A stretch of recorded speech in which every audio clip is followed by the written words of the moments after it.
আমি জানি না এটা অন ক্যামেরা বলা ঠিক হচ্ছে কিনা। বলো। আমি এখনো মেডিসিন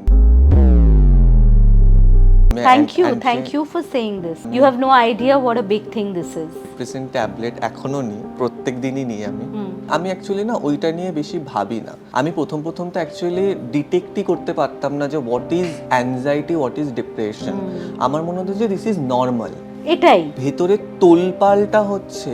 আমি ভাবতাম যে ইটস ওকে, বাট যখন আমি ওটাকে রিকগনাইজ করলাম যে না, মানে this is not normal, I need to see doctor. আর অ্যাকচুয়ালি আমার নট চাইল্ডহুড, আমার অ্যাকচুয়ালি ওই টিনেজ গ্যাপটাও একটু ভালো ছিল না। My parents are separated actually. Okay এখন মানে by papers they are separated. এখন কদিন আগে অ্যাকচুয়ালি বাবার খুব প্রচন্ড শরীর খারাপ হয়ে গেছিল, মানে বাবা এতটাই সিরিয়াস কন্ডিশনে চলে গেছিলেন যে আমি কান্নাকাটি শুরু হয়ে গেছিল বাড়িতে, মানে ওরকম একটা ব্যাপার। তারপর থেকে একসাথে থাকছেন, but they are separated. Class 10, 11, 12টা একটু খুব বাজেই কেটেছে অ্যাকচুয়ালি, ওখান থেকেই আমার স্টার্ট।